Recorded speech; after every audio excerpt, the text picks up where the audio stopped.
नमस्कार मेरे प्यारे YouTube के सब्सक्राइबर साथियों, राज की बात में आपका स्वागत है, जहां डर और रहस्य की परतें धीरे धीरे खुलती हैं। और हाँ, जो भी लोग पहली बार इस चैनल पर आए हैं या हमारे पुराने साथी जो अब तक इस परिवार का हिस्सा नहीं बने हैं, तो अभी उस लाल बटन को दबाइए। सिर्फ एक क्लिक और आप दिल और दिमाग से इस कहानीकार परिवार का हिस्सा बन जाएंगे। आपका स्वागत है। जल्दी से सभी लोग नीचे कमेंट बॉक्स में अपना नाम लिखें। ये भी बताएं कि हमारी कहानियां ये आपको कैसी लगती हैं। आपका एक कमेंट, एक सब्सक्राइब मेरे लिए एक नई प्रेरणा बन जाता है। तो चलिए बिना समय गंवाए आज की कहानी शुरू करते हैं। लेकिन एक चेतावनी, क्या कभी आपने सोचा है कि एक इंसान अपने ही लालच और वासना के जाल में फंसकर खुद को किस हद तक बर्बाद कर सकता है? क्या तंत्र मंत्र और सिद्धियां वाकई किसी को अपार धन और शक्ति दिला सकती हैं, या फिर ये सिर्फ एक भयानक छलावा है? स्वागत है आपका डार्क किस्से में, जहां हर कहानी सिर्फ एक किस्सा नहीं बल्कि एक चेतावनी होती है। आज की यह कहानी है आदित्य की, एक ऐसा आम इंसान जिसकी जिंदगी ने अचानक ऐसी मोड़ ली कि वापस लौटने की कोई राह ही न बची। कहानी शुरू होती है। मेरा नाम आदित्य है। एक साधारण सा आदमी हूं। सपने ऊंचे थे, लेकिन हकीकत ने धीरे धीरे उन्हें रौंद दिया। रेलवे में सुरक्षा गार्ड की नौकरी करता हूं। वर्दी में चुपचाप स्टेशनों की गुमनाम रातों में ड्यूटी बजाता हूं। जब लोग घरों में सुकून से सोते हैं, मैं कभी स्टेशन के अंधे कोनों में घूमता, तो कभी खाली पटरियों के किनारे खड़ा आसमान ताकता हूं। मेरी नौकरी जरूरत भर की रोटी दे देती थी, लेकिन जिंदगी की दरारें सिर्फ रोटी से नहीं भरती। घर की हालत भी वैसी ही थी। सुरभि, मेरी पत्नी, कभी मुझसे बेइंतहा मोहब्बत करती थी, लेकिन अब उसकी आंखों में प्यार नहीं, झुंझलाहट थी। अक्सर वो मुझे ऐसे देखती जैसे मैं कोई बोझ हूं। हमारे बीच अब न बातचीत बची थी, न स्पर्श, बस ताने, खामोशियां और अनकहे गुस्से। पैसों की तंगी थी, हाँ, लेकिन असली जड़ था मेरी लत, शराब और जुए की। मैं जानता था ये सब मुझे अंदर से खा रहा है, फिर भी जैसे ही रात होती दिल घबराने लगता और किसी कोने में जाकर 2 घूंट पीना ही राहत लगता। उस रात कुछ बदल गया। ड्यूटी देर तक थी। आधी रात के बाद का समय। स्टेशन की बत्तियां झपक रही थीं और चारों तरफ एक अजीब सन्नाटा छाया था। प्लेटफॉर्म पर बस कुछ लोग इधर उधर बैठे थे, कई तो अध सोए, कई अनमने। मैं प्लेटफॉर्म के कोने में खड़ा था जब मुझे पहली बार वो एहसास हुआ, जैसे कोई मुझे घूर रहा हो। पीठ में सिहरन दौड़ी। मैंने पलटकर देखा, कोई नहीं था, पर वो ठंडी हवा और फिर एक फुसफुसाहट। आदित्य। मैं बुरी तरह चौंका। आवाज मेरे बेहद करीब से आई थी। दिल जोरों से धड़कने लगा। मैंने चारों तरफ नजरें दौड़ाईं, कुछ नहीं। मन को समझाने लगा कि शायद यह थकावट या वहम है, पर बेचैनी गहराती गई। रात के 2 बज चुके थे। मैंने तय किया कि अब घर निकलना ही बेहतर है। जैसे ही मैं स्टेशन के बाहर पहुंचा, मुझे सड़क के किनारे एक परछाई सी दिखी, काली, लहराती, जैसे धुएं से बनी हो। वो धीरे धीरे मेरी तरफ बढ़ रही थी। मेरे पैर जैसे जमीन में धंस गए। टिमटिमाती स्ट्रीट लाइट्स में वो साया और भी डरावना लग रहा था। आदित्य। फिर वही आवाज, इस बार और गहरी। मैं घबरा गया। तेज कदमों से घर की ओर चल दिया। हर मोड़, हर गली की परछाई अब मुझे शक की निगाह से देखने लगी थी। ऐसा लग रहा था जैसे पीछे कोई चल रहा हो, लेकिन मुड़कर देखने की हिम्मत नहीं हो रही थी। घर पहुंचा तो भी सुकून नहीं मिला। दरवाजा खोलते ही अजीब सा सन्नाटा मिला। सुरभि सो रही थी, लेकिन उसका चेहरा उतरा हुआ था। आंखों के नीचे गहरे काले घेरे और माथे पर शिकने। मैंने उसके पास जाकर देखा। जाने क्यों, वो मुझे बेहद दूर सी लगी, जैसे किसी अजनबी को देख रहा हूं। मैं बिस्तर पर लेटा, पर नींद नहीं आई। दिमाग में बस वही साया, वही आवाज घूम रही थी। मैं छत को घूरता रहा। फिर अचानक कमरे में ठंडी हवा का झोंका आया। खिड़की बंद थी, फिर भी हवा का बहाव साफ महसूस हो रहा था। तभी ठक ठक, दरवाजे पर किसी ने दस्तक दी। मैं उचक कर बैठ गया। घड़ी देखी, रात के 3 बजे थे। सुरभि अब भी गहरी नींद में थी। फिर से ठक ठक ठक। इस बार दस्तक थोड़ी तेज थी। दिल धड़कना नहीं, उछलने लगा। कांपते हाथों से मैंने दरवाजा खोला। बाहर कोई नहीं था, बस सन्नाटा और एक बहती हवा। पर नीचे कुछ था, एक मुड़ा तुड़ा कागज का टुकड़ा। मैंने झुककर उठाया। उस पर सिर्फ एक शब्द लिखा था, सौदा। एक लहर सी सिर से पांव तक दौड़ गई। ये क्या था? किसने भेजा? और किस सौदे की बात हो रही थी? चारों ओर देखा, कोई नहीं था। दूर तक सिर्फ अंधेरा था, जैसे पूरा मोहल्ला ही सो चुका हो या मर चुका हो। मैंने दरवाजा बंद किया, सांकल चढ़ाई और भीतर आया। मेरी हथेलियां पसीने से तर थीं। उस रात नींद आंखों से कोसों दूर रही। सुबह होते ही मैं अपने दोस्त विनय के पास पहुंचा। वो भी रेलवे में गार्ड है, मुझसे पुराना, थोड़ा सीधा साधा लेकिन कुछ ज्यादा समझदार। मैंने उसे सब कुछ बताया, वो साया, वो आवाज और वो कागज। विनय ने चुपचाप सुना, फिर थोड़ा झुककर धीरे से कहा, आदित्य, ये मजाक नहीं है। स्टेशन की रातों में बहुत कुछ होता है, सब जानते हैं, पर कोई जुबान नहीं खोलता। कुछ लोग वहां सौदा करते हैं। मैंने उसकी आंखों में देखा, वो मजाक नहीं कर रहा था। कौन सा सौदा? मैंने पूछा। आवाज खुद ब खुद कांप रही थी। विनय कुछ देर चुप रहा, फिर बोला, शक्ति का, पैसे का, पर बदले में कुछ देना पड़ता है। आत्मा या जिंदगी या किसी और की जिंदगी। मैंने सुना है वहां एक अघोरी आता है जो कर्ण पिशाचिनी को बुलाता है और फिर वो सौदा पूरा होता है। उसका चेहरा पीला पड़ चुका था। मैंने उसे बीच में ही टोक दिया। वो कौन है? वो कर्ण पिशाचिनी? विनय ने मेरी ओर देखा, धीरे से बोला, वो एक आत्मा है, देने वाली भी, निगलने वाली भी। तुम उसे बुला चुके हो शायद। अब जो होगा उससे पीछे नहीं हट सकते। और यहीं से शुरू हुई मेरी वो यात्रा, जो अब सिर्फ डरावनी नहीं थी, बल्कि नफरत, लालच और आत्मा की कीमत की एक रूहानी कहानी थी। क्या तुम इस सौदे का सच जानना चाहोगे? बातों बातों में कुछ ऐसा था जो मेरी बेचैनी बढ़ा रहा था।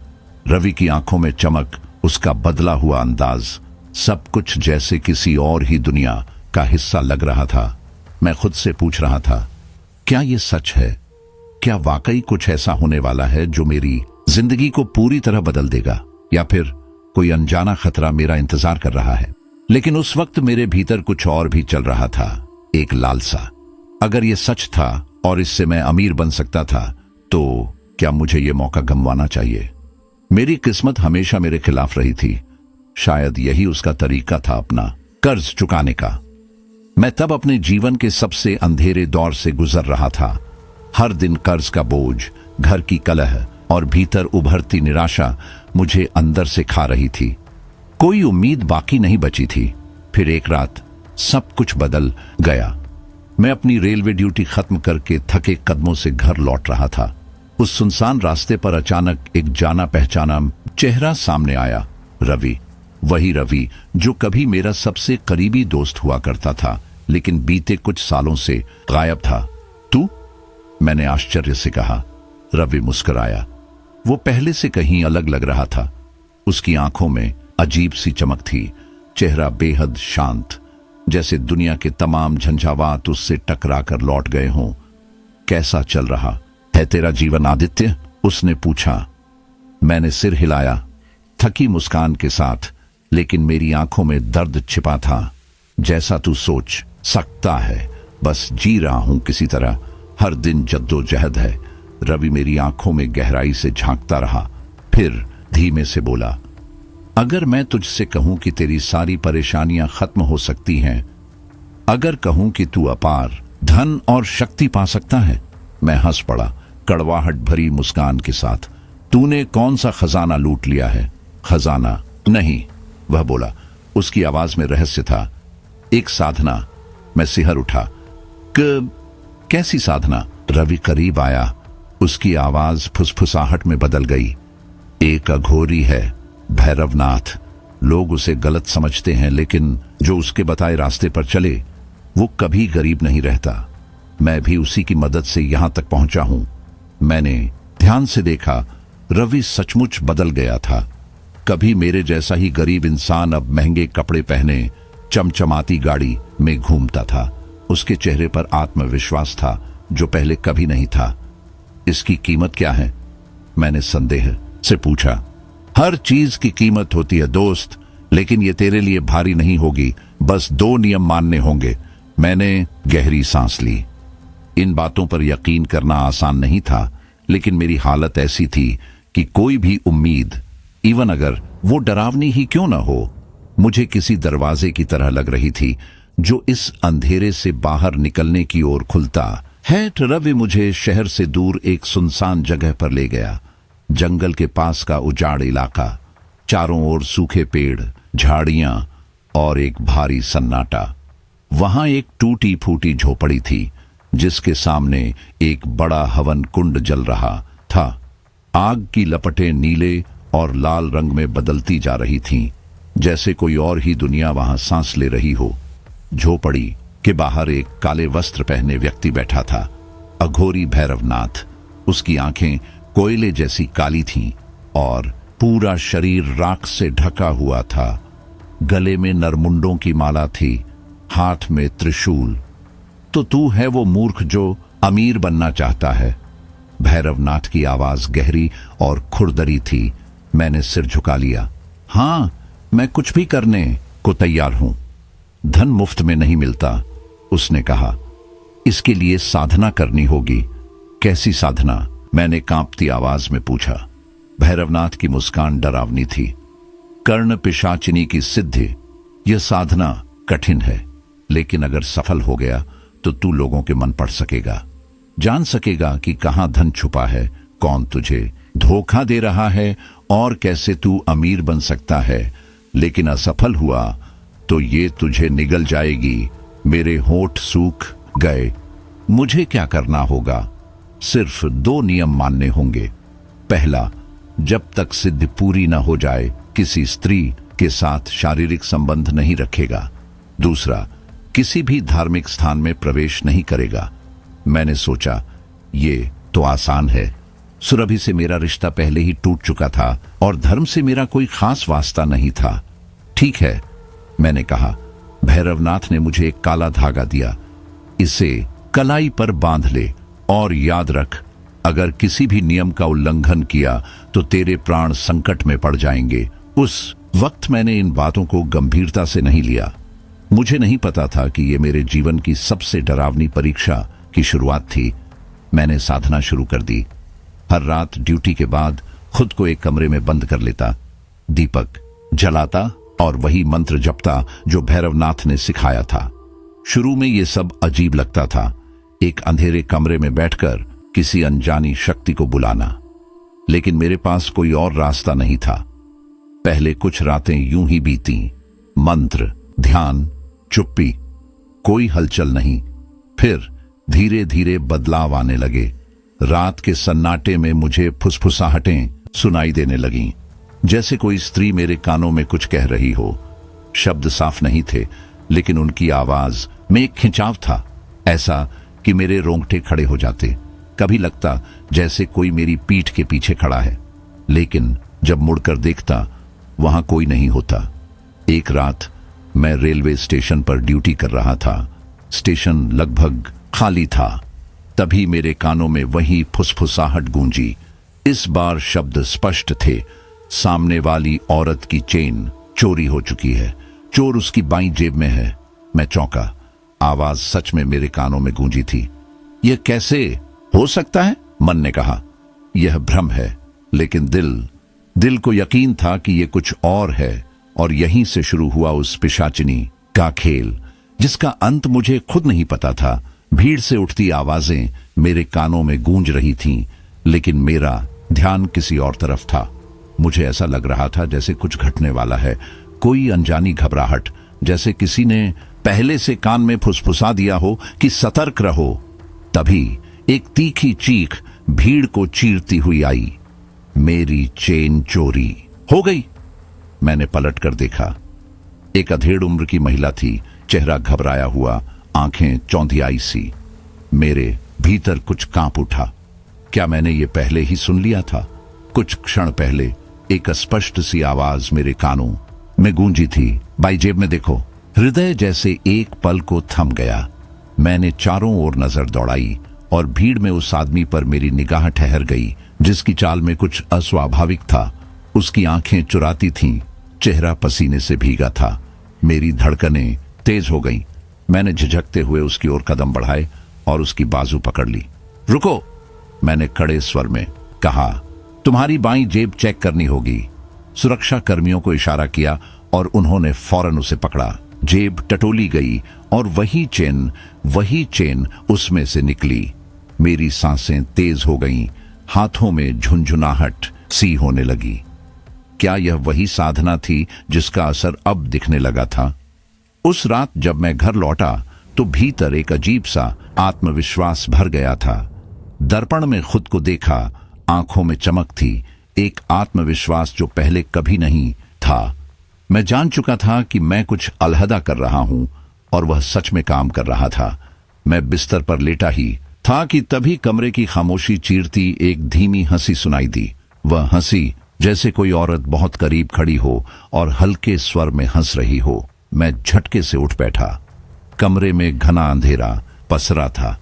खिड़की से आती हवा अचानक ठंडी हो गई थी और हवा में एक गीली मिट्टी और चंदन जैसी महक तैरने लगी। मैंने ध्यान से देखा। कमरे के कोने में कुछ था, एक परछाई। वह धीरे धीरे साकार होने लगी और फिर वह दिखाई दी। एक स्त्री, असाधारण सुंदर, लंबे काले रेशमी बाल, गहरी काजल लगी आंखें और होठों पर एक मुस्कान जो डर और आकर्षण दोनों जगाती थी। उसकी त्वचा मानो अंधेरे में भी चमक रही थी। उसकी आंखों में ऐसा सम्मोहन था कि मैं हिल भी न सका। तो तुमने मुझे बुला ही लिया, उसने कहा। उसकी आवाज जैसे किसी पुरानी रागिनी की गूंज। मैं समझ गया, यह वही थी, कर्ण पिशाचिनी। उस रात के बाद मेरी दुनिया बदल गई। वह हर रात आती, कभी मेरे सपनों में, कभी मेरी नींद के ठीक पहले, और कभी कभी तो मुझे लगता था वह असल में मेरे पास है। उसकी मौजूदगी इतनी सजीव होती कि भ्रम और यथार्थ के बीच की रेखा धुंधली हो जाती। शुरुआत में मैं डरता था, लेकिन वह डर धीरे धीरे एक आदत बन गया। वह मेरी मार्गदर्शक बन गई थी, मेरे जीवन की छाया और प्रकाश दोनों। उसने मुझे दिखाया कि कैसे मैं सट्टा और जुए की दुनिया में कदम रखूं। हर दांव से पहले वह मुझे परिणाम बता देती और हर बार मैं जीत जाता। मेरे हाथ में मानो एक ऐसी चाबी थी जो किस्मत का हर दरवाजा खोल देती थी। पैसे की बाढ़ सी आ गई थी। महंगे कपड़े, लग्जरी कारें, शहर के बीचों बीच आलीशान बंगला, हर वो चीज जो कभी सिर्फ सपनों में थी अब मेरे पास थी। फिर एक दिन मैंने एक फैसला लिया। मैंने सुरभि को दोबारा अपने जीवन में बुला लिया। जब वह लौटी, उसके चेहरे पर मिश्रित भाव थे, आश्चर्य, संदेह और कहीं भीतर एक डर। वह लगातार मेरी आंखों में झांकती रही। इतना सब कुछ अचानक? उसने धीरे से पूछा, ये सब कैसे हुआ आदित्य? मैंने मुस्कुराकर जवाब दिया, किस्मत बदल गई सुरभि, अब सब ठीक है। वह चुप रही, लेकिन उसकी आंखें अभी भी सवालों से भरी थीं। मैंने बस एक बात कही जो मेरे भीतर तक गूंज रही थी, बेसमेंट के कमरे में कभी मत जाना। उसने चौंक कर मेरी तरफ देखा, पर कुछ कहा नहीं। शायद वह जानती थी कि कुछ तो छुपा है, लेकिन उसने पूछने की हिम्मत नहीं की। काश वह पूछती, काश मैं कह पाता, लेकिन अब मैं बहुत आगे निकल चुका था। अब मैं वो आदित्य नहीं था जो कभी तंगहाल, तनावग्रस्त और कर्ज में डूबा हुआ था। अब मैं ताकतवर था, रहस्यमयी। लेकिन इस ताकत की कीमत क्या थी? हर रात मैं बेसमेंट के उस कमरे में जाता जहां वह मेरा इंतजार करती थी। उसकी सुगंध, उसकी मुस्कान, उसकी आवाज, ये सब अब मेरी जरूरत बन गए थे।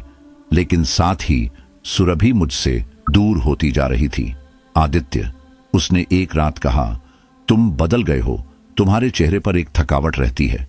तुम हर रात उस कमरे में क्या करने जाते हो? मैं हर बार कोई बहाना बना देता, लेकिन सच्चाई यह थी कि अब मैं इंसान नहीं रह गया था। मैं कुछ और बनता जा रहा था। मैं परछाइयां देखने लगा था, कभी शीशे में, कभी दीवारों पर। कानों में फुसफुसाहटें गूंजती थीं, जैसे कोई हर समय मुझे देख रहा हो। कभी कभी मुझे लगता जैसे मैं अपने भीतर से किसी और की मौजूदगी महसूस कर रहा हूं। फिर वह रात आई। मैंने उस रात बहुत शराब पी थी। एक अजीब सी खालीपन थी जो मुझे अंदर से खा रही थी। सुरभि, जो अब मुझसे दूर रहती थी, उस रात मेरे पास आई। उसकी आंखों में दर्द था, डर था। शायद उसे पहली बार एहसास हुआ कि मैं खो रहा हूं। उस रात हम करीब आए और मैं भूल गया उस एक वादे को जो कर्ण पिशाचिनी ने मुझसे करवाया था। शारीरिक संबंध नहीं, किसी और से नहीं। अगली रात जब मैं बेसमेंट के कमरे में गया तो सब कुछ अजीब था। लग रहा था जैसे कमरे की हवा अब वैसी नहीं रही।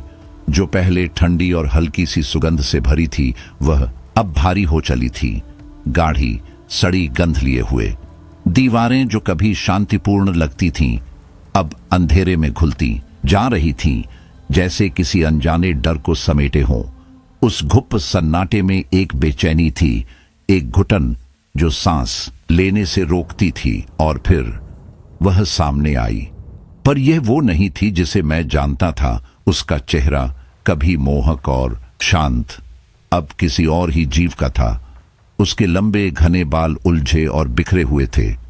आंखें कभी जिनमें मोहक सी चमक हुआ करती थी, अब गहरी काली थीं, इतनी गहरी कि उन्हें देखते ही एक शून्यता महसूस होती, जैसे वो तुम्हें निगल जाएंगी। उसका चेहरा कुरूप हो चुका था, जैसे किसी ने उसे अंदर से तोड़ मरोड़ दिया हो। त्वचा जो कभी नर्म और दमकती थी, अब काली और फटी फटी थी, जैसे किसी जली हुई लाश की चमड़ी हो। उसकी आंखों में सिर्फ एक चीज थी, क्रोध, एक उबलता हुआ अंतहीन क्रोध। तुमने मेरी निष्ठा तोड़ी आदित्य। उसकी आवाज अब वैसी मधुर नहीं रही थी, वो एक तीखी गूंजती चीख में बदल चुकी थी, जिसमें दर्द और बदले की आग थी। कमरा हिलने लगा। दीवारों से एक अजीब सी सरसराहट गूंजने लगी, जैसे कोई अदृश्य कीड़े रेंग रहे हों। मैं घबराकर एक कदम पीछे हटा, लेकिन शायद बहुत देर हो चुकी थी। तुमने नियम तोड़ा है, अब इसकी सजा मिलेगी। वह फिर चीखी और तभी कमरे का दरवाजा जोर से बंद हो गया। मुझे लगा जैसे मेरी आंखों के नीचे अंधेरा जम गया हो। पूरा शरीर थकने लगा। हर रात मुझे भयानक सपने आने लगे, ऐसे सपने जो नींद में झकझोर कर जगा देते। उनमें मैं खुद को एक अंधेरे अनजाने जंगल में दौड़ता पाता। मेरे पीछे कोई था, एक विकराल छाया। जब भी मैं पलटकर देखता, वो होती थी कर्ण पिशाचिनी, विकृत, खून से सनी। उसकी आंखों में क्रोध की ज्वाला और उसकी आवाज मेरे कानों में फफकारती, तूने मुझे धोखा दिया आदित्य। फर्क अब सिर्फ इतना था कि ये सपने नहीं रहे थे, वो हर जगह थी। जब भी मैं आईने में देखता, उसकी परछाई मेरे पीछे खड़ी मिलती, मुस्कुराती हुई, लेकिन वो मुस्कान किसी प्रेम की नहीं, विनाश की थी। ऐसा लगता जैसे वो हर पल गिन रही हो मेरी बर्बादी के लिए। धीरे धीरे मेरे चारों ओर अजीब आकृतियां घूमने लगी, दीवारों पर रेंगती परछाइयां, घर की खामोशी में एक सन्नाटा जो खुद एक चीख जैसा लगता था। सुरभि, मेरी पत्नी। उसने मेरी हालत देखी तो डर गई। उसकी आंखों में चिंता थी, लेकिन समझ नहीं पा रही थी कि मैं किस दर्द में डूबा हूं। मैं उसे सच बताना चाहता था, पर नहीं कह सका। अगर मैं कहता तो शायद वो भी उस श्राप का हिस्सा बन जाती। और एक शाम सुरभि ने कुछ ऐसा कर दिया जिसने दूसरा नियम तोड़ डाला। वो घर के मंदिर में चली गई, आरती का दीपक जलाया, और जैसे ही लौ उठी, पूरा घर कांप उठा।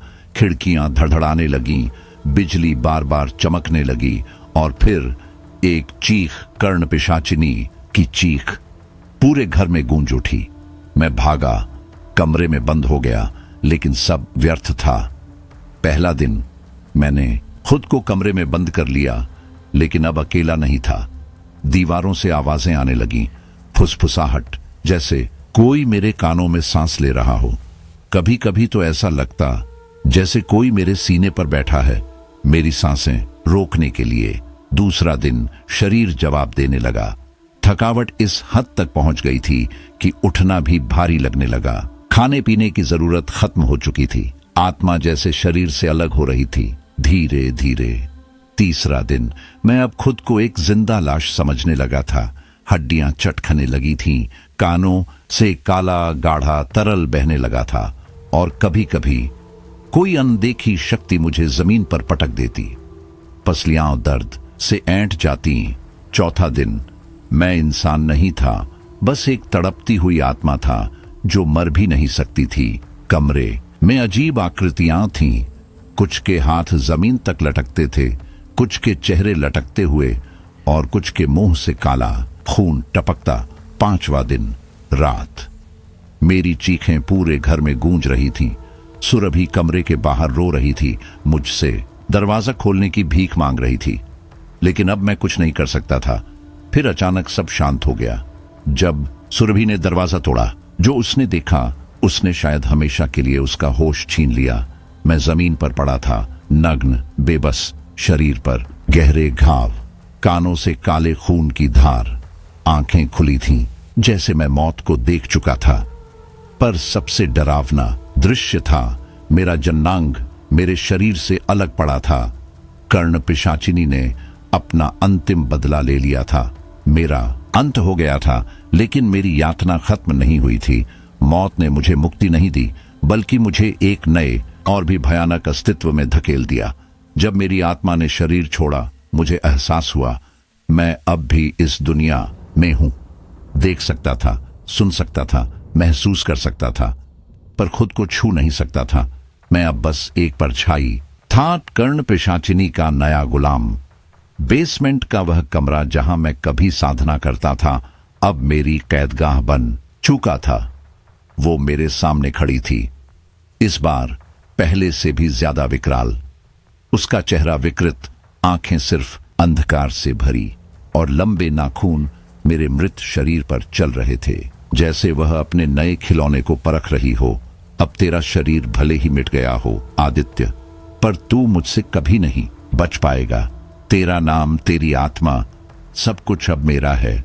और तभी सच्चाई मेरी आत्मा पर बिजली बनकर गिरी। अघोरी भैरवनाथ, उसे सब पता था। उसने मुझे इस साधना में इसलिए धकेला क्योंकि वो खुद इस श्राप से मुक्त होना चाहता था। कर्ण पिशाचिनी को हमेशा एक नया पुरुष चाहिए होता था। जब तक नया नहीं मिलता, पुराना नहीं छूटता। भैरवनाथ ने मुझे फंसाकर खुद को मुक्त किया और अब मैं उसका नया बंदी था। मैं उसका नया बंदी था। अब मैं किसी को नहीं दिखता था, लेकिन सब कुछ देख सकता था। उस रात सुरभि फर्श पर घुटनों के बल बैठी थी। उसकी आंखें खाली शून्य में अटकी हुई थीं, जैसे कोई बहुत गहरा झटका उसे तोड़ चुका हो। उसकी चीखें कब की थम चुकी थीं। अब उसके होंठों पर बस एक सनकी टूटी हुई हंसी थी जो पूरे कमरे में गूंज रही थी। वो हंसी वो इंसानी नहीं थी। मैं देख सकता था कि उसका दिमाग अब इन सब का बोझ नहीं उठा पा रहा था। वो टूट चुकी थी अंदर से पूरी तरह। वो सुरभि जो कभी खिलखिलाकर हंसती थी, जो बेझिझक सवाल करती थी, वो अब वापस नहीं आएगी। मेरी मौत के साथ ही सब कुछ बदल चुका था। मेरी कहानी जंगल की आग की तरह पूरे गांव में फैल गई। मेरा नाम अब सिर्फ एक मर चुके आदमी का नहीं था। मैं एक चेतावनी बन गया था, एक भयानक किस्सा जो लोग बच्चों को डराने के लिए नहीं, खुद डरने के लिए दोहराते थे। अब कोई उस घर के पास भी नहीं जाता। लोग कहते हैं रात के समय वहां से फुसफुसाहट सुनाई देती है, कभी किसी औरत की दबी दबी हंसी, तो कभी किसी आदमी की कराहती हुई आवाज, जैसे कोई बहुत तकलीफ में हो। गांव में यह भी कहा जाता है कि अगर कोई गलती से भी रात के वक्त उस घर के बेसमेंट वाले कमरे के पास खड़ा हो जाए, तो कोई साया उसके कान में फुसफुसाकर कहता है, आइए मैं आपको अपार धन दिला सकता हूं। लेकिन अब सब जानते हैं, जो उस आवाज को सुनेगा, जो उसका लालच करेगा, वो कभी आजाद नहीं हो पाएगा, जैसे मैं नहीं हो पाया। मैं हूं आदित्य। एक समय था जब मैं सिर्फ एक आम इंसान था, सपनों से भरा हुआ, हसरतों से लदा। मुझे धन चाहिए था, ताकत चाहिए थी, और मैंने अपनी आत्मा की कीमत पर वो सब मांग लिया। मैंने तंत्र मंत्र की उस दुनिया में कदम रखा जहां से लौटना मुमकिन नहीं। कर्ण पिशाचिनी वो मेरे लिए सिर्फ कोई साधना करने वाली औरत नहीं थी। नहीं, वो लालच थी, इच्छाओं का सजीव रूप। उसकी आंखों में देखना ऐसे था जैसे अपनी सबसे गहरी चाहतों का चेहरा देखना। जब तक मैं उसके नियमों के मुताबिक खेलता रहा, उसने मुझे सब कुछ दिया, दौलत, शोहरत, ताकत, हर चीज। लेकिन जिस दिन मैंने एक भी कदम उसके बनाए दायरे से बाहर रखा, उसने मेरी आत्मा को कैद कर लिया। हमेशा के लिए। अब मैं देख सकता हूं, महसूस कर सकता हूं, लेकिन छू नहीं सकता। मैं जिंदा हूं, मगर एक परछाई की तरह। मैं नहीं मर सकता, मैं कभी आजाद नहीं हो सकता। गांव वालों के लिए मैं अब एक कहानी हूं, एक साया जो सबको याद दिलाता है कि जो भी तंत्र मंत्र की ताकत का लालच करेगा, वो कभी भी चैन से नहीं रह पाएगा। अब मैं उन्हीं गलियों में भटकता हूं, उन्हीं दीवारों के अंदर कैद हूं जहां मैंने सबसे बड़ा पाप किया था। जो मेरी कहानी सुनकर भी इस रास्ते पर चला जाएगा, वो भी मेरी तरह बन जाएगा, एक श्रापित आत्मा जो कभी मुक्ति नहीं पाएगी, क्योंकि तंत्र मंत्र से मिली कोई भी शक्ति बिना कीमत चुकाए नहीं मिलती। तो ये थी मेरी कहानी, आदित्य की कहानी। एक ऐसा इंसान जिसने अपने लालच में अपनी आत्मा तक गंवा दी, जो अपार धन और शक्ति चाहता था, लेकिन ये भूल गया कि हर तांत्रिक शक्ति की एक कीमत होती है। और मैंने वो कीमत अपनी जिंदगी और आत्मा से चुकाई। आज भी लोग मेरे गांव में मेरा नाम लेने से डरते हैं। कहते हैं जो भी कर्ण पिशाचिनी की साधना करने की कोशिश करता है, उसका अंत वही होता है जो मेरा हुआ था। तो क्या आप भी ऐसी तांत्रिक शक्तियों पर विश्वास रखते हैं? क्या आप भी कभी किसी सिद्ध के बारे में सोच सकते हैं? सोचिए, क्या आप उस आवाज के पास जाएंगे जो आपको कहती है, आइए, मैं आपको अपार धन दिला सकता हूं। अब तक मुझे लगता था कि मौत एक अंत होती है, एक रेखा जिसके इस पार जीवन और उस पार शांति है। पर अब समझ में आया, मौत सिर्फ एक दरवाजा है और मैं उस दरवाजे को खोल चुका हूं, लेकिन पार नहीं जा पाया। सुरभि अब पहले जैसी नहीं रही। उसके दिमाग ने उस रात जो देखा, जो महसूस किया, वो सब उसे तोड़ गया था। उसके चेहरे पर अब कोई भावना नहीं रहती, आंखों में कोई पहचान नहीं। हर रात जब गांव सोता है, वो अपने कमरे के कोने में बैठकर उसी तरह हंसती है जैसे उस रात हंसी थी। वह हंसी नहीं, एक क्रंदन है, इतना धीमा कि लगता है कोई और ही रो रहा हो उसके अंदर से। मुझे सब दिखता है, सुरभि की हालत, गांव वालों का डर, मंदिर में हो रहे हवन, और सबसे ज्यादा उस घर का बेसमेंट जहां ये सब शुरू हुआ। मैं अब बस एक छाया हूं जो हर दरवाजे के पीछे छिपी है, हर शीशे में झलकती है, लेकिन कोई मुझे देख नहीं सकता। पर एक चीज बदल गई है, अब मैं अकेला नहीं हूं। कर्ण पिशाचिनी ने मेरी आत्मा को नहीं निगला, उसे कैद किया है। क्यों? ये मैं अब तक नहीं समझ सका, लेकिन मैं महसूस कर सकता हूं कि कोई और आत्माएं भी हैं इस कैद में। वो जो पहले कभी उसकी पूजा करने वाले थे या लालच में बहक गए थे। हम सब एक अजीब सी धुंध में लिपटे हुए हैं, समय और शरीर के परे। पर एक नई बात हुई है। कुछ हफ्ते पहले एक आदमी गांव में आया। नाम था तपेश। उम्र में 30-35 का होगा, लंबे बाल, गाढ़ी दाढ़ी और गले में रुद्राक्ष की माला। उसने दावा किया कि वो एक अग्नि साधक है, एक ऐसा तांत्रिक जो अंधकार से लड़ता है, उसे नियंत्रित करता है।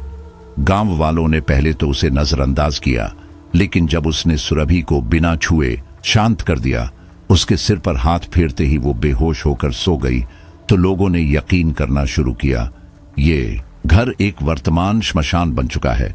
तपेश ने कहा था उस दिन पंचायत के सामने, यहां आत्माएं नहीं, तंत्र के जाल है, ये किसी पिशाचिनी का निवास है और इस गांव का समय सीमित है। वो रात सबसे भयानक थी। उस दिन शाम से ही मौसम अजीब हो गया था। आसमान पर एक भी तारा नहीं था, हवाएं चल रही थीं, पर पत्ते हिल नहीं रहे थे। वो घर जहां मैं कभी जिंदा था, वो घर अब जीवित हो चुका था। उसकी दीवारें सांस ले रही थीं, जैसे अंदर कोई धड़क रहा हो।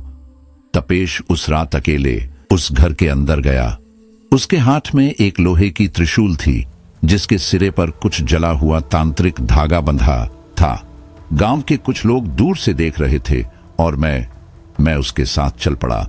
मैं उसके कानों में फुसफुसा नहीं सकता था, पर मैं चाहता था कि वो देख सके, समझ सके कि मैं अब भी वहां हूं। जैसे ही उसने दरवाजा खोला, एक सड़ी हुई हवा का झोंका बाहर आया। वो हवा नहीं थी, वो यादें थीं, चीखें थीं और लालच था। मैं जानता हूं तू यहां है, तपेश ने गूंजती आवाज में कहा। घर की दीवारें हल्की सी कांपी। आदित्य, उसने धीरे से कहा। तू देख रहा है ना? मैं चौंक गया। उसने मेरा नाम कैसे जाना? तू अभी भी यहीं भटक रहा है। मैं जानता हूं। वो सीधा बेसमेंट की ओर बढ़ा। बेसमेंट, वो जगह जहां मैंने पहली बार कर्ण पिशाचिनी को बुलाया था, जहां मैंने अपनी आत्मा को दांव पर लगाया था। वह कमरा अब भी वैसा ही था। दीवारों पर राख के निशान, एक टूटा हुआ त्रिकोण और बीच में वो धातु की थाली जिसमें मैंने पहली बार उसका नाम लिखा था। मुझे दिखाओ, तपेश फुसफुसाया। तुम सब मुझे दिखाओ कि वो क्या है जिसने तुम्हें बांध रखा है। और तभी वहां कुछ हुआ। कमरे के कोने में अंधेरे से एक आकृति बनी। वही चेहरा, वही साड़ी, वही सुर्ख आंखें। कर्ण पिशाचिनी, तू आया है मुझे मिटाने? उसकी आवाज जैसे किसी खाल के पीछे से आ रही थी। नहीं, तपेश बोला, मैं आया हूं तेरी कीमत जानने। उसने आंखें मूंदी और मंत्र पढ़ना शुरू किया। उसकी आवाज स्टेडी थी, लेकिन मैं महसूस कर सकता था कि कमरे की हवा भारी हो रही है। मेरी छाती में ऐसा महसूस हुआ जैसे कोई कुछ खींच रहा हो। बाकी आत्माएं जो उस धुंध में मेरे साथ थीं, अब चीखने लगीं, पर वो आवाज बाहर नहीं आई, सिर्फ एक कंपन के रूप में कमरे में गूंजने लगी। कर्ण पिशाचिनी चुपचाप उसकी ओर बढ़ी। उसके कदम जमीन पर नहीं पड़ रहे थे, वह जैसे तैर रही थी। जब वह त्रिशूल के करीब पहुंची तो एक चमक निकली और पूरे कमरे में प्रकाश फैल गया। मैं पहली बार अपने को रोशनी में देख सका। मैं वही नहीं था। मेरी आंखें खाली थीं, जैसे हर भावना सूख चुकी हो। मेरी उंगलियां जली हुई थीं और शरीर का रंग राख जैसा था। और सबसे अजीब, मेरी परछाई थी ही नहीं। तेरी साधना अधूरी रही, तपेश बोला। कर्ण से नहीं, मुझसे। मैंने जो मांगा वो मुझे मिला। मैं फुसफुसाया। मेरी आवाज पहली बार गूंजकर बाहर आई। तपेश कांप गया, लेकिन डटा रहा। तेरी आत्मा अभी भी दांव पर है आदित्य, पर मैं तुझे एक विकल्प देना चाहता हूं। विकल्प? मुझे लगा मैं सपने में हूं। तू जो जानता है वो बाकी नहीं जानते। तेरे पास अब भी कुछ ऐसा है जो पिशाचिनी को चाहिए। वो रुका। उसकी शक्ति को सीमित करने के लिए मुझे तेरी मदद चाहिए। मैं हंसा, एक खोखली कड़वी हंसी। तू मुझसे उम्मीद करता है कि मैं उसी से लड़ूं जिससे मैं हारा। तेरे पास अब कुछ भी नहीं खोने को, तपेश बोला। लेकिन अगर तू साथ देगा तो हो सकता है तेरी आत्मा मुक्त हो सके, और बाकी की भी।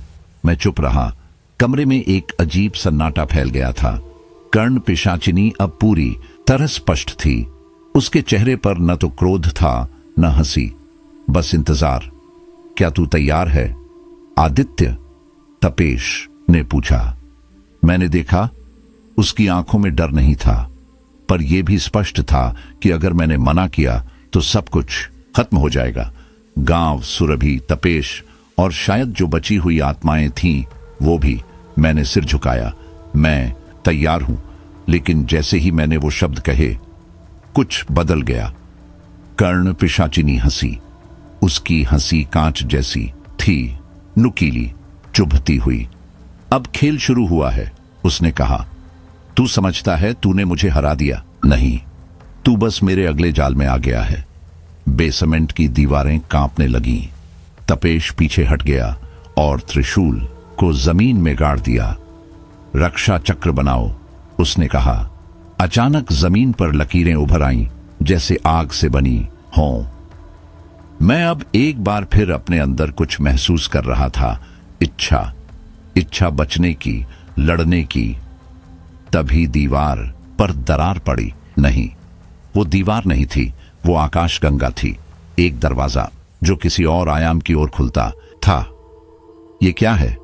मैंने पूछा। तपेश की आंखों में हैरानी थी। ये वो दरवाजा है जिससे तू आया था, और शायद यहीं से सब कुछ शुरू हुआ था। कर्ण पिशाचिनी ने एक आखिरी बार मेरी ओर देखा और कहा, अब तू मेरा मोहरा है या योद्धा, खुद तय कर। और तभी दरवाजा खुल गया। जोरदार प्रकाश में सब कुछ डूब गया।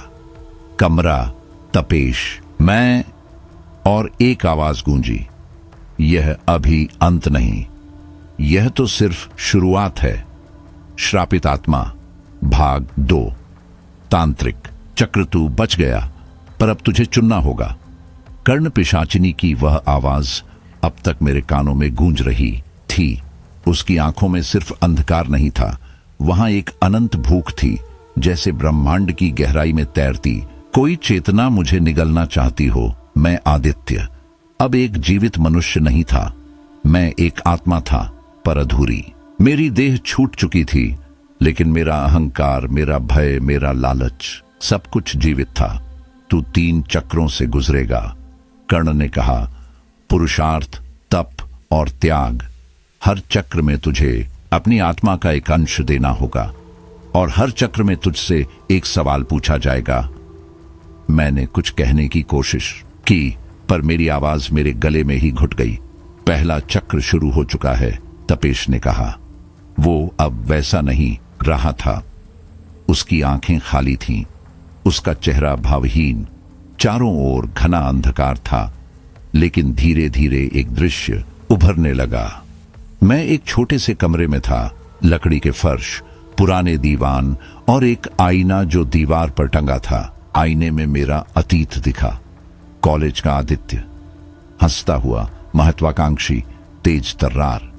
फिर वह दृश्य बदला। मैं एक व्यवसायी था, घूस लेता हुआ, रिश्वतें बांटता, लोगों की जिंदगियां तबाह करता हुआ। कर्ण की आवाज गूंजी, क्या यही था तेरा पुरुषार्थ? दूसरों की कीमत पर अपनी शक्ति पाना? आईना छटक गया और उसके टुकड़ों से एक आकृति निकली, मेरी ही, पर बुरी। वो मुझसे लड़ने लगा, हर वार मेरी आत्मा को चीरता। इससे लड़ या इससे एक हो जा, कर्ण ने कहा। मैंने अपनी बुरी परछाई को गले लगा लिया। वो जल उठी, लेकिन मैं और भी भारी हो गया। मेरी आत्मा पर एक धब्बा और जुड़ गया। अब मैं एक तपोवन में था, ठंड से कांपता हुआ, अकेला। लेकिन यह कोई साधारण वन नहीं था। हर पेड़ से किसी की चीख निकल रही थी, हर शाखा से आत्माएं लटकी थीं। एक साधु मेरे सामने आया, उसका चेहरा छिपा हुआ था। क्या तू तप कर सकता है बिना किसी फल की चाह के? मैंने सिर झुका दिया। मैं कोशिश करूंगा। साधु ने मुझे एक मंत्र दिया और कहा, इसे 1,00,000 बार जपना होगा, बिना रुके, पर हर बार तेरी कोई याद मिट जाएगी। मैंने जपना शुरू किया। हर मंत्र के साथ एक याद मुझसे छूटती गई। मां की गोद, पहला प्यार, सुरभि का चेहरा। बस करो, मैंने चीख कर कहा। साधु ने कहा, तू नहीं कर सकता तप, तू बंधा है अपने अतीत से। मैंने जवाब दिया, मैं इंसान हूं और इंसान यादों के बिना कुछ नहीं। तभी साधु ने अपना चेहरा दिखाया। वो मैं ही था, बूढ़ा, टूटा, थका हुआ। तू अभी अधूरा है, उसने कहा, पर तुझे आगे बढ़ना होगा। अब मैं एक कक्ष में था जहां 3 द्वार थे। हर द्वार पर एक चेहरा उकेरा था, सुरभि, मेरी मां और मैं खुद। कर्ण की आवाज आई, एक को छोड़ 2 को बचा सकता है, पर एक को त्यागना होगा, हमेशा के लिए। मेरी सांस रुक गई। अगर सुरभि को बचाता हूं, मां मर जाएगी। अगर मां को बचाता हूं, मैं खुद मिट जाऊंगा। और अगर खुद को बचाता हूं तो दोनों। तीनों चेहरों ने बोलना शुरू किया, मुझे बचा लो, मुझे मत छोड़ो। मैं फूट पड़ा, मुझसे ये मत करवाओ। कर्ण सामने प्रकट हुई।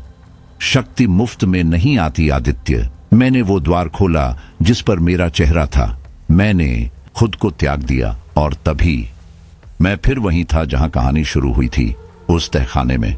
लेकिन अब वहां एक और चेहरा था, सुरभि का। सुरभि अब भी जीवित थी। वो एक मंडल के अंदर बंद थी, उसकी आंखें लाल थीं और वो कुछ बुदबुदा रही थी। क्या तुम ठीक हो? मैंने पूछा। उसने मुझे देखा। उसकी आंखों में अब भी इंसानियत थी, लेकिन उसमें कुछ और भी था। तू आया, लेकिन बहुत देर कर दी, उसने कहा। तभी उसके पीछे एक आकृति उभरी। वो तपेश था, पर अब उसकी पीठ पर श्रृंग और आंखें थीं। वो इंसान नहीं रहा था। कर्ण ने सिर्फ तुझे नहीं चुना था, उसे एक और माध्यम चाहिए था। और सुरभि, अब वो द्वार बन चुकी है। मैं चिल्लाया। नहीं, मैं सब ठीक कर दूंगा। पर सुरभि मुस्कुराई। अब देर हो चुकी है आदित्य। अब मैं नहीं, हम हैं। अंत या शुरुआत? चारों ओर से तांत्रिक मंत्र गूंजने लगे। दीवारें कांपने लगीं। कर्ण की हंसी चार दिशाओं से सुनाई देने लगी। मैं भागना चाहता था, पर अब कोई दरवाजा नहीं था। कर्ण की अंतिम फुसफुसाहट मेरे कान में पड़ी। तू समझता है ये 3 चक्र थे अंत? नहीं आदित्य, ये तो सिर्फ पहले द्वार की कुंजी थी। असली खेल तो अब शुरू हुआ है। और तभी मेरे सामने एक और द्वार उभरा, रक्त से बना, जिस पर लिखा था चतुर्थ चक्र, पुनर्जन्म। मैंने कांपते हुए उस द्वार की ओर देखा। तो क्या ये अंत है या एक नई शुरुआत? क्या आदित्य अब बच पाएगा या कर्ण पिशाचिनी की योजना पूरी होने वाली है? जवाब जानने के लिए पढ़िए। अगर आपको श्रापित आत्मा भाग 2 की यह रहस्यमयी और रोमांचक कहानी पसंद आई हो तो चैनल राज की बात को सब्सक्राइब करें, वीडियो को लाइक करें और अपने दोस्तों के साथ शेयर करें। कमेंट में बताएं, अगर आपको मौका मिले तो क्या आप कर्ण पिशाचिनी की शक्ति का द्वार खोलना चाहेंगे? भाग 3 पुनर्जन्म का द्वार के लिए तैयार हो जाइए। एक नई शुरुआत, एक नई डरगली कहानी में मिलते हैं। तब तक के लिए अंधेरा आपका साया बना रहे।